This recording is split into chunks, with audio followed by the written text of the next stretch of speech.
Good morning and namaskar. I have a few announcements to make, and as I had said earlier, the statement is self-explanatory because I am not holding a usual press conference, so I have tried to explain the various points so that the number of questions and clarifications that viewers and all of you would be having in mind, they get sufficiently clarified. I would like to begin with a quote from the father of the nation, Mahatma Gandhi, and I quote, "It is when the horizon is the darkest and human reason is beaten down to the ground that faith shines brightest and comes to our rescue. As a nation, we must have faith in India's resilience and capacity to overcome all odds. COVID-19, a virus of the size of 0.12 microns, has crippled the global economy with more than 300,000 dead and economic activity across the world stalled. Once again, central banks have to answer the call to the front line in defense of the economy. The recent release of macroeconomic data that for the first time revealed the damage wrought by COVID-19 brought forward the need for an off-cycle meeting of the Monetary Policy Committee, that is the MPC, in lieu of the earlier scheduled meeting between June 3rd to 5th, 2020. Over the last 3 days, that is 20th, 21st and 22nd, the MPC reviewed the domestic and global developments and their implications for the outlook. After extensive discussions, the MPC voted unanimously for a reduction in policy repo rate and for maintaining the accommodative stance of monetary policy as long as necessary to revive growth and to mitigate the impact of COVID-19 while ensuring that inflation remains within the target. On the quantum of reduction, the MPC voted with a 5:1 majority to reduce the policy repo rate by 40 basis points, 40 basis points from 4.4% to 4%. Consequently, the MSF rate and the bank rate now stand reduced to 4.25% and reverse repo rate stands reduced to 3.35%. Before I lay out the backdrop, the rational and expected outcomes of the MPC's decisions, I wish to thank the committee members for their valuable contribution during the deliberations. I would also like to thank my colleagues in the RBI who have been working tirelessly in RBI's fight against COVID-19. My gratitude goes out to our teams for their intellectual support, analytical work and the logistical arrangements. A special word of praise for our team of what is now about 200 officers, staff and service providers who are working unstinted 24/7 in isolation away from their families in order to keep the essential RBI services available to the nation.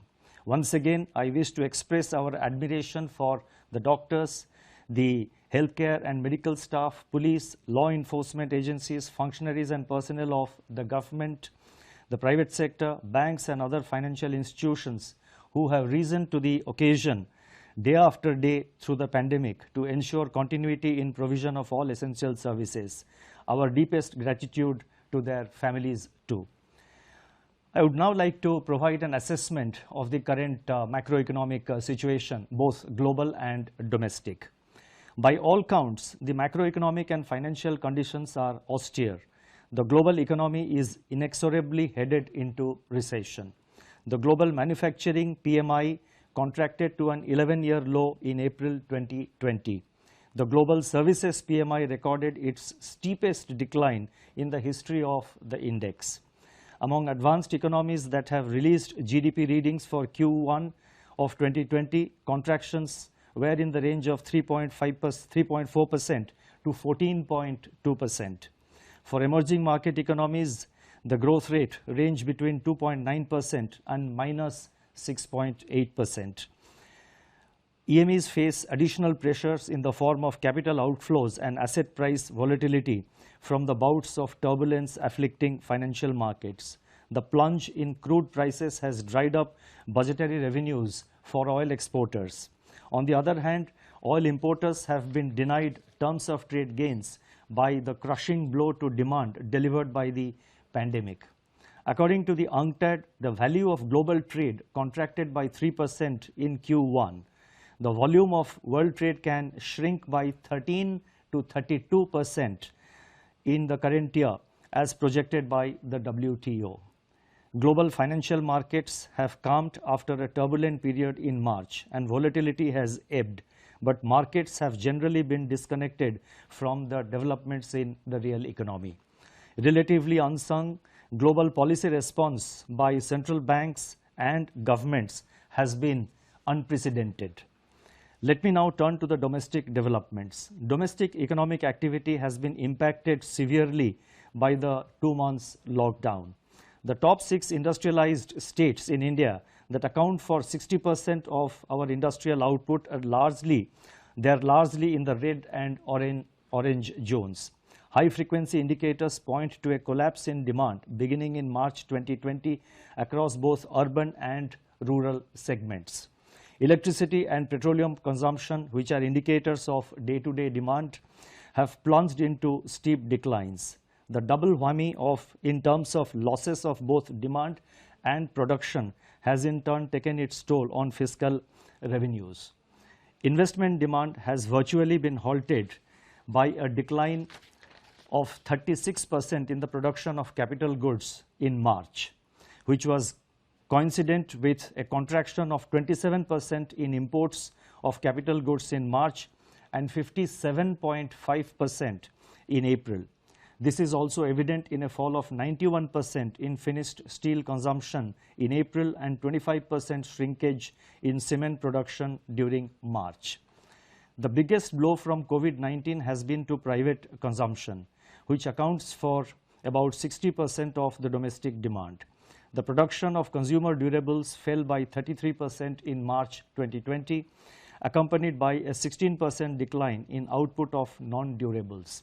Similar indications are reflected in surveys of the fast-moving consumer space also. In the production sectors, industrial production shrank by close to 17% in March, with manufacturing activity down by 21%. The output of core industries, which constitutes about 40% of overall industrial production, contracted by 6.5%. In conformity, the manufacturing PMI for April recorded its sharpest deterioration to 27.4, spread across all sectors.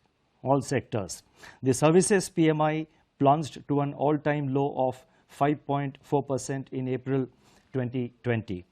Amidst this encircling gloom, agriculture and allied activities have, however, provided a beacon of hope on the back of an increase of 3.7% in food grain production to a new record. A ray of hope also comes from the forecast of normal southwest monsoon by the India Meteorological Department. By 10th May 2020, up to which the latest information is available, Kharif sowing was higher by 44% compared to the last year's acreage. Rabi procurement is in full flow in respect of oilseeds, pulses, wheat, benefiting the bumper harvest. These developments will support farm incomes, improve the terms of trade facing the farm sector and strengthen food security for the country. Going forward, these would also have a salutary effect on food price pressures. The inflation outlook has become complicated by the release of partial information on the Consumer Price Index by National Statistics Organization, obscuring a comprehensive assessment of the price situation. From the incomplete data that have been made available, food inflation, which had eased in January, from its January 2020 peak for next 2 months, that is during February and March. Now suddenly they have reversed and surged to 8.6% in April as supply disruptions took their toll, immune to the ongoing demand compression. Prices of vegetables, pulses, oilseeds, milk and cereals emerged as pressure points. In the external sector, India's merchandise exports and imports suffered their worst slump in the last 30 years as COVID-19 paralyzed world production and demand. India's merchandise exports plunged by 60.3% in April, while imports contracted by 58.6%. India's foreign exchange reserves have, however, increased by 9.2 billion during 2021, that is from 1st April onwards, and so far, that is up to 15th of May, our foreign exchange forex reserves, they stand at 487 billion US dollars, which is equivalent to 1 year's imports. I now go to the outlook with regard to inflation and growth. Against this backdrop, the MPC assessed that inflation outlook is highly uncertain. The supply shock to food prices in April may show persistence over the next few months, depending upon the state of lockdown and the time taken to restore the supply chains after relaxation of the lockdown. Among the pressure points, the elevated level of pulses inflation is worrisome and warrants timely and swift supply-side interventions, including a reappraisal of the import duties.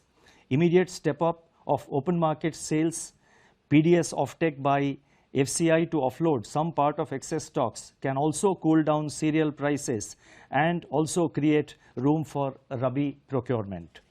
Given the current global demand-supply balance, international crude oil prices, metals, and industrial raw materials are likely to remain soft. This would ease input costs for domestic firms. Deficient demand may hold down pressure on core inflation, although persisting supply dislocations impart uncertainty to their near-term outlook. Much will depend on the shape of the recovery after COVID-19. Accordingly, the MPC is of the view that headline inflation may remain firm in the first half of 2020, but should ease in the second half, aided also by favorable base effects. By Q3 and Q4 of the current financial year, it is expected that the headline inflation will fall below the target of 4%. Thus, the MPC's forward guidance on inflation is directional rather than in terms of levels.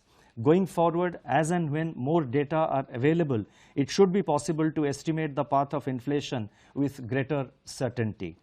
It is in the growth outlook that MPC judged the risks to be the gravest. The combined impact of demand compression and supply disruption will depress economic activity in the first half of the year. Assuming that economic activity gets restored in a phased manner, especially in the second half of this year, and taking into consideration favorable base effects, it is expected that the combination of fiscal, monetary and administrative measures being currently undertaken both by the government and the RBI would create conditions for a gradual revival in activity in the second half of 2021. Nonetheless, downside risks to this assessment are significant and contingent upon the containment of the pandemic and quick phasing out of social distancing and lockdowns.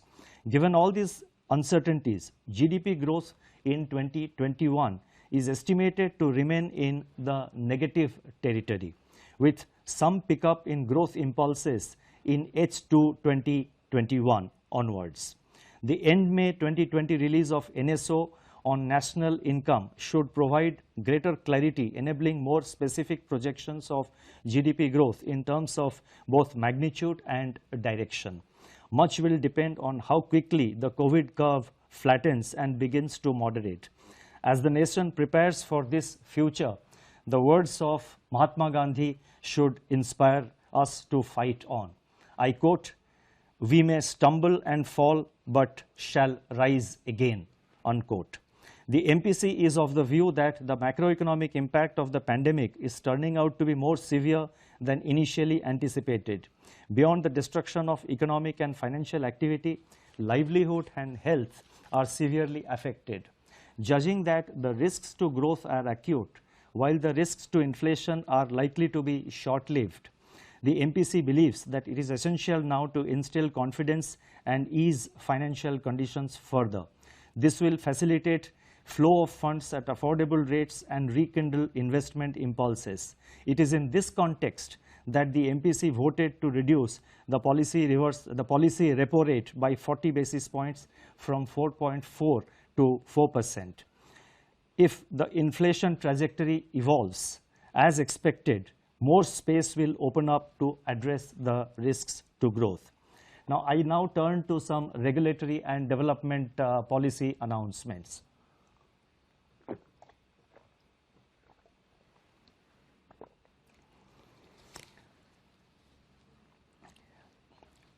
The regulatory and developmental measures which we announced today, they are being done to complement and amplify the reduction in the policy repo rate decided by the MPC.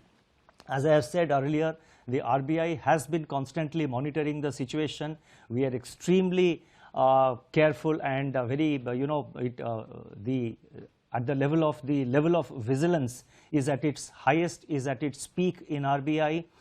Our entire team of officers are closely monitoring the developments in various segments of the economy, and you would have seen that over the past 2 or 3 months, as and when it was warranted, the RBI has not waited for a formal statement to be made by the governor, but we have been taking policy measures, and as and when the situation warrants, to the best of our ability, we are reacting to situations, we are trying to anticipate and also trying to be proactive, and that shall continue to be under the underlying theme of our approach. In my statement at the time of MPC meeting in February 2020, I had pointed out the increasing downside risks to global growth in the context of the outbreak of coronavirus, the full effects of which were still uncertain and unfolding at that time, that is in the first week of February. Since then, RBI has proactively managed liquidity conditions, expanding its array of measures, both conventional and unconventional. In the meantime, the monetary policy transmission to banks' lending rates has also continued to improve significantly.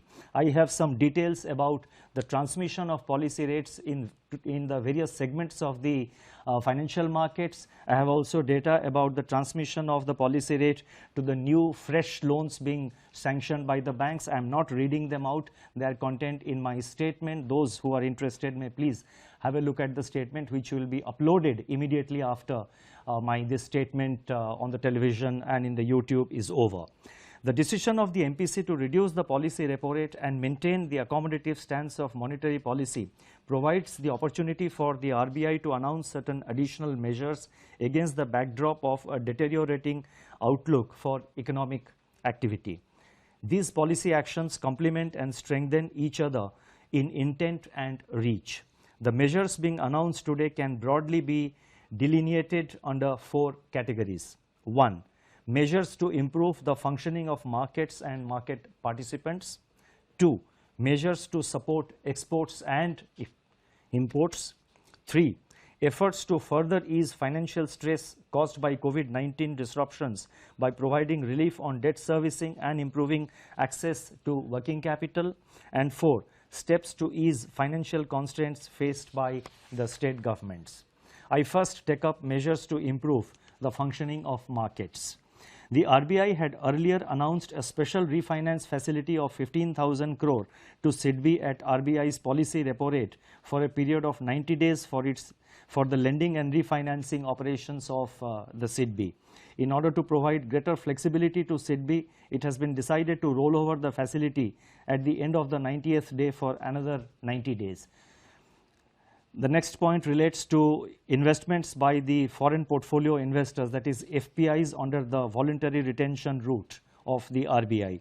Since its introduction, the voluntary retention route scheme has evinced strong investor participation, with investments exceeding 90% of the limits allotted under the scheme. In view of the difficulties expressed by FPIs and their custodians on account of COVID-19 related disruptions in adhering to the condition that at least 75% of allotted limits be invested within 3 months, it has been decided that an additional 3 months' time will be allowed to FPIs to fulfill this requirement. The next set of measures relate to our effort to support exports and imports. The deepening of the contraction in global activity and trade accentuated by rapid spread of COVID-19 has crippled external demand. In turn, this has impacted India's exports and imports, both of which have contracted sharply in the recent months. In view of the importance of exports and imports to the economy, certain measures are being taken to support the foreign trade sector. The first measure relates to export credit. In order to alleviate genuine difficulties being faced by exporters in their production and realization cycles, it has been decided to increase the maximum permissible period of pre-shipment and post-shipment export credit sanctioned by the banks from the existing 1 year to 15 months for disbursements made up to July 31st, 2020. The next measure relates to liquidity facility for the Exim Bank of India. In order to enable the Exim Bank to meet its foreign currency resource requirements, it has been decided to extend a line of credit of rupees 15,000 crore to the Exim Bank for a period of 90 days with rollover of up to 1 year so as to enable it to avail a US dollar swap facility. Next measure relates to extension of time for payment for imports. With a view to providing greater flexibility to importers in managing their operating cycle in a COVID-19 environment, it has been decided to extend the time period for completion of outward remittances against normal imports, that is excluding import of gold, diamonds and precious stones and jewelry, into India from 6 months to 12 months from the date of shipment of such imports made on or before July 31st, 2020. The next set of measures relate to measures to ease the financial stress. The RBI had earlier on 2 separate occasions, on March 27th and on April 17th, when I made statements in the media, the RBI had announced on both these occasions certain regulatory measures pertaining to granting of 3 months moratorium on term loan installments. That is the first one we had announced. 2, deferment of interest for 3 months on working capital facilities. 3, easing of working capital financing requirements by reducing margins or reassessment of working capital cycle. 3, exemption from being classified as defaulter in supervisory reporting and reporting to credit information companies. 5, I think 1, 2, 3, 4, 5, I am just listing out. It's possible that it missed to, that exemption probably was number 5, exemption from being classified as defaulter. I think that was 4. The 5th point is extension of resolution timelines for stressed assets. And the 6th point was asset classification standstill by excluding the moratorium period of 3 months. So all these measures we have announced on 27th of March and on April 17th, essentially arising from these 3 months time we gave 3 months moratorium we allowed on the term loans, then on working capital we allowed certain relaxations and associated measures. In view of the extension of the lockdown and continuing disruptions on account of COVID-19, the above measures are being further extended by another 3 months from 1st June till 31st August, taking the total period of applicability of the measures to 6 months, that is from 1st March to 31st August 2020. The lending institutions are being permitted to restore the margins. Now, this is another announcement which I would like to draw your attention to.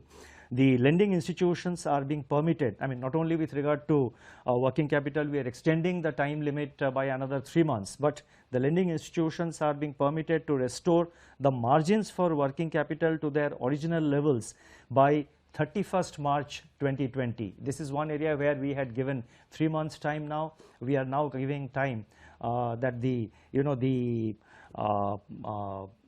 margins which the reduced margins that will be restored by 31st March, which will make it easier for borrowers to sort of manage their finances, manage their cash flow in a gradual manner. Similarly, the measures pertaining to reassessment of working capital cycle are being extended up to 31st March 2021. Additionally, it has been decided to permit lending institutions to convert the accumulated interest on working capital facilities over the total deferment period of 6 months, that is from 1st March to 31st August, into a funded interest term loan which shall be fully repaid during the course of the current financial year ending 31st March 2021. Now, this is one area where we had received lot of representations, not only from banks but also from the real sector borrowers. They were saying that the earlier deferment of interest which RBI had permitted, that meant that the entire interest component, the entire accumulated interest during the 3 months moratorium had to be sort of paid back to the bank in one shot. Obviously, it was posing problems in cash flow management for the various borrowers, for the various borrowing entities. So, taking this into account, we have now decided that it will be converted into, the deferment of the working capital during this 6 months period. They will be converted into a funded interest term loan, which will be fully repaid during the course of the current year, that is during the next few months, and the payment shall be completed by 31st March. This will provide considerable amount of ease, and this will facilitate easier cash flow management by the borrowing entities. In view of the current difficulty in raising resources from capital markets, the group exposure limit of banks is being increased from 25% to 30% of eligible capital base for enabling the corporates to meet their funding requirement from banks. The increased limit will be applicable up to June 30th, 2021. The last set of measures, they relate to easing the financial constraints faced by the state government, and there is one announcement. In order to ease the bond redemption pressure on the states, it has been decided to relax the rules governing the withdrawal from the Consolidated Sinking Fund, that is CSF, while at the same time ensuring that depletion of fund balance is done prudently. Together with the normally permissible withdrawal, this measure will enable the states to meet about 45% of the redemptions of their market borrowings which are due in the current year 2021. Detailed guidelines for all the above announcements will be issued separately. I now come to my concluding remarks. I would like to say that central banks are typically seen as conservative institutions, yet when the tide turns and all the chips are down, it is to the central banks that the world turns for support, and this is all over the world, almost in every country, and this is visible in the action being taken by the various central banks across the world. And you would have noticed in India also the RBI is trying to take necessary measures, and we are, whatever maximum measures we are able to undertake, the RBI is at the forefront and is taking the measures. Going forward, as I have said, we will continue to be vigilant, and we will take whatever measures are necessary to meet the COVID related challenges which are ahead of us. As I have stated earlier, the RBI will continue to remain vigilant and in battle readiness to use all its instruments and even fashion new ones, as recent experience has demonstrated, to address the dynamics of the unknown future. The goal, as I have enunciated earlier, are: number one, to keep the financial system and financial markets sound, liquid and smoothly functioning. Number two, to ensure access to finance to all, especially those that tend to get excluded by the financial markets. And three, and very important, to preserve financial stability. It shall be our endeavor that RBI's actions and stance contribute to laying the foundations for a better tomorrow in India. Today's trials may be traumatic, but together we shall triumph. I would like to conclude on this optimistic note. Thank you very much for your patience.